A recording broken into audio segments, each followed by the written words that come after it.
time violation once. How is this fair? No, you're calling the score after the point is over. It's not like we're playing long points.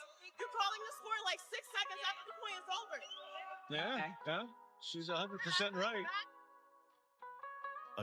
A WTA official actually accused Coco Gauff of playing too fast in her 2023 U.S. Open first-round match, while her opponent, Laura Siegemund, kept draining the shot clock all the way to 0 with no penalties at all.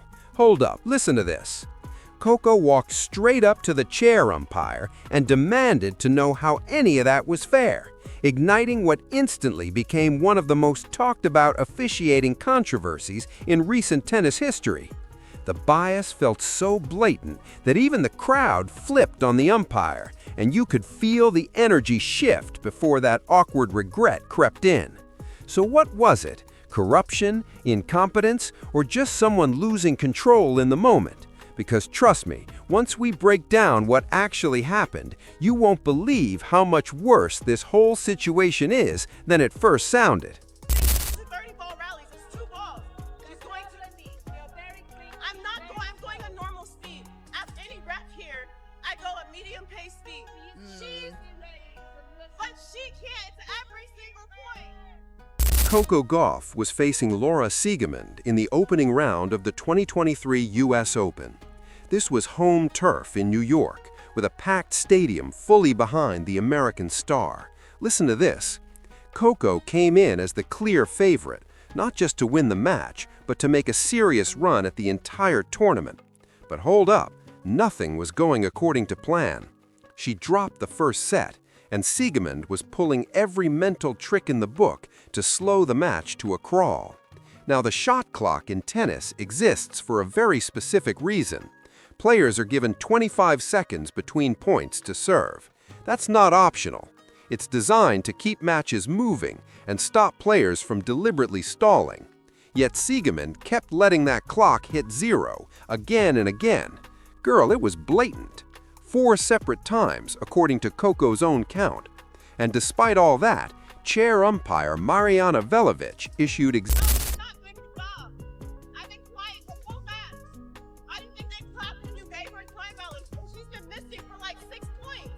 That first set, every game, second set, every game, I didn't say nothing, but now it's ridiculous. I don't care what she's doing on her serve, but my serve, she has to be ready. Okay, well said. As if she didn't have the crowd on her side enough. Well, she spoke her piece. Yeah.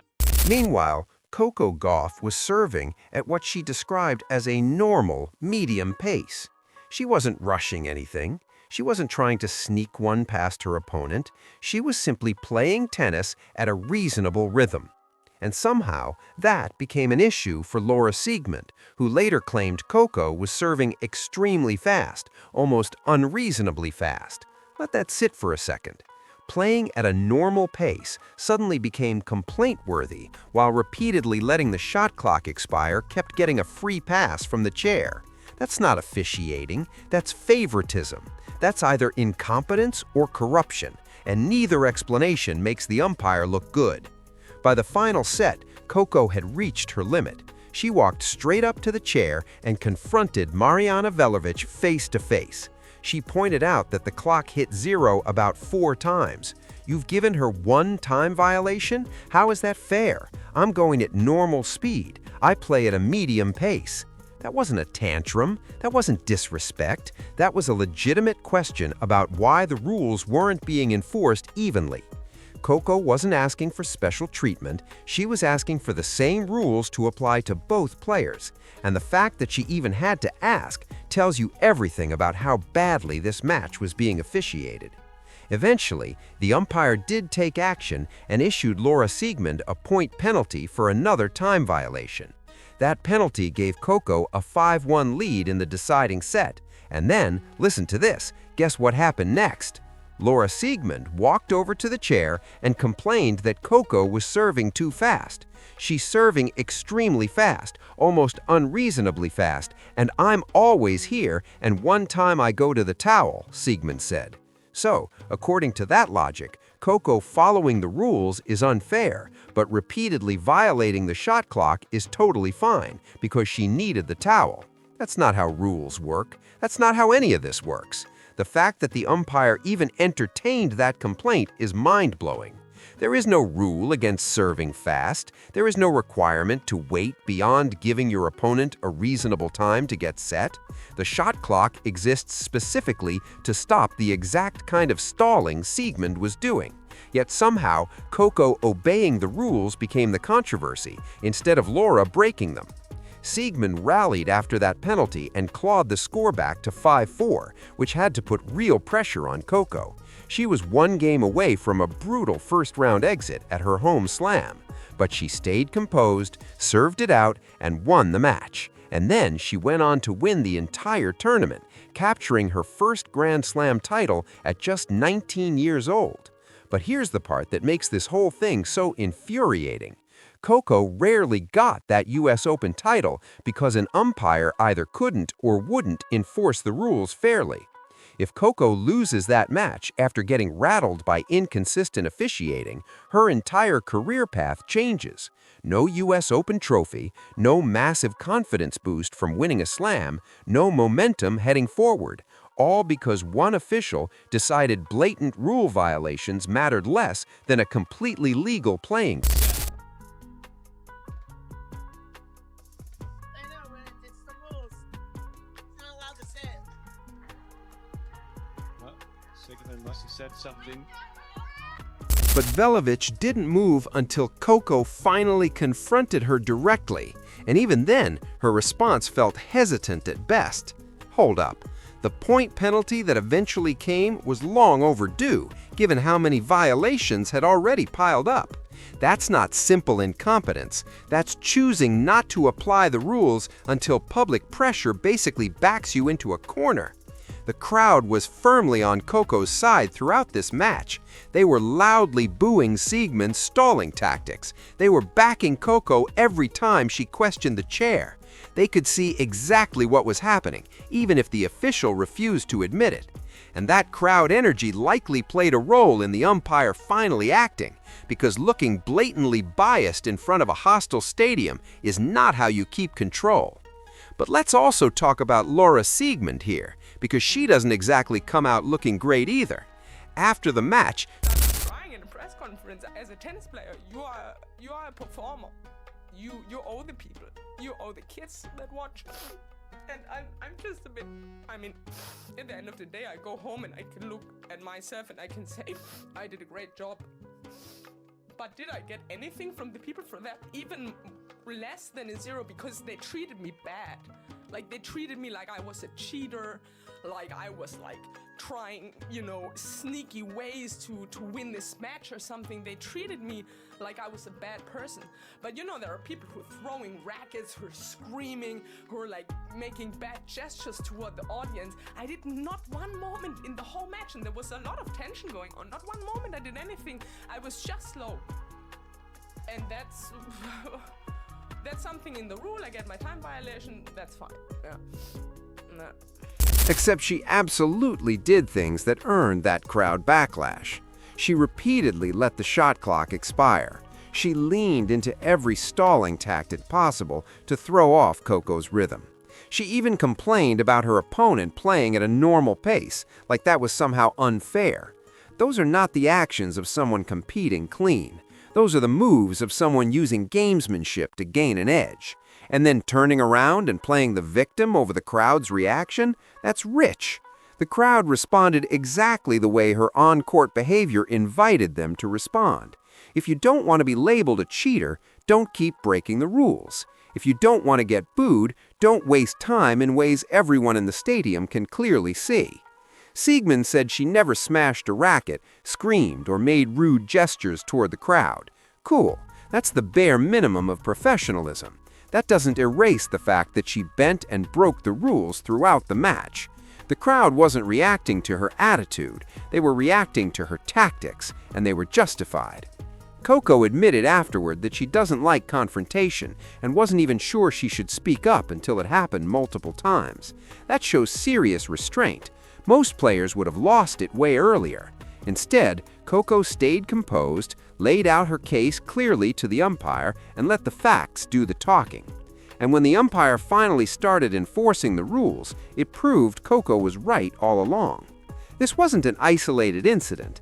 At the 2024 French Open semifinals, Coco broke down in tears after an incorrect call cost her a point.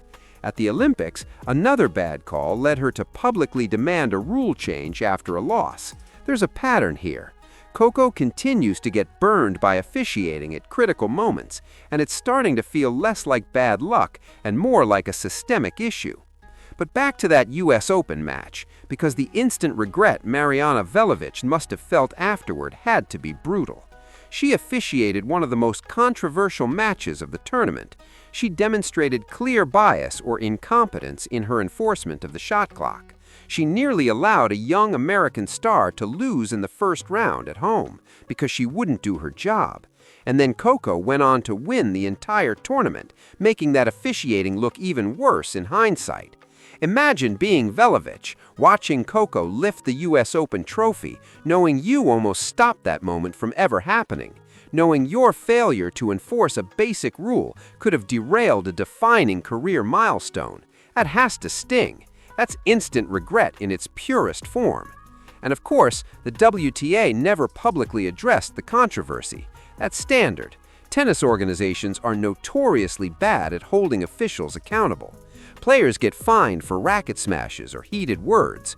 Umpires who miss calls or enforce rules unevenly, they usually face nothing. That creates a culture where poor officiating continues to occur because there's no incentive to improve. The Siegmund situation also exposes a bigger issue in tennis.